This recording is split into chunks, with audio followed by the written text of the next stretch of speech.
आता मला सांगा खरं बघा 2x पॉवर काय प्लस काय 3x पॉवर 3 स्टँडर्ड फॉर्म मध्ये आहे का सांगा बरं. बरं अगोदर काय करा याला स्टँडर्ड फॉर्म मध्ये लिहून घ्या. कशामध्ये लिहून घ्या स्टँडर्ड फॉर्म मध्ये.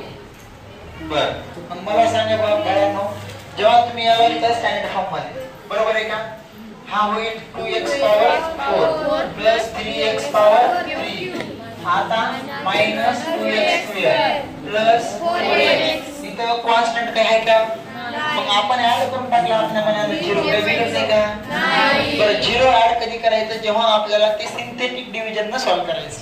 कळायला लागले का बघा बरं. आता समजा तुम्ही इथपर्यंत लिहिला तर तुम्ही ह्याचा कोएफिशियंट फॉर्म काय लिहिता मला माहिती आहे मी 0 ऍड केलं सांगतो. कळायला लागले का आता मला सांगा ह्याचा कोएफिशियंट फॉर्म काय झालं 2 हा काय 3 हा काय -2 हा काय 4.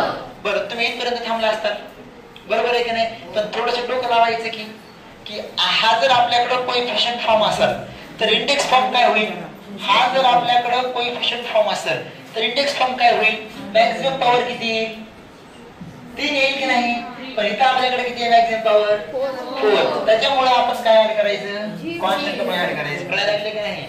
तुम्ही इथं चुकला त्याच्यामुळे बाकी सगळं चुकलं बरोबर आहे की नाही है ना. बघा आता हा x + 3 त्याचं काय घेतात -3 अशी एक लाईन आणि अशी एक लाईन सर हे आहे तसं हा 2 हा दोघांचा गुणाकार किती झालं -6 दोघांचं ऍडिशन -3 दोघांचा गुणाकार मायनस नाही प्लस नाही है ना.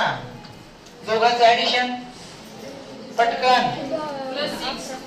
अरे सोनो +7 दोघांचा गुणाकार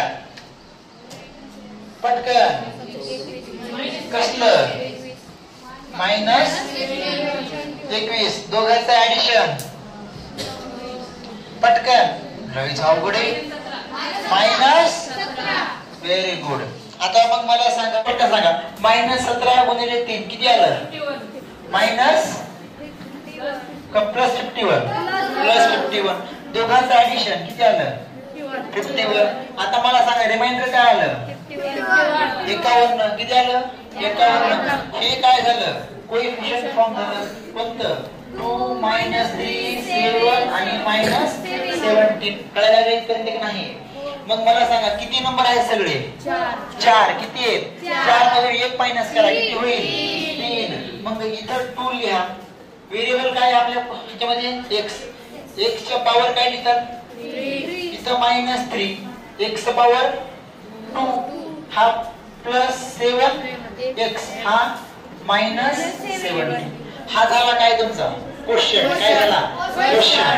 बरं हा झाला क्वेश्चन बरोबर आहे का. रिमाइंडर काय झालं तुमचं कळायला लागले की नाही मला पटकन सांगा बरं.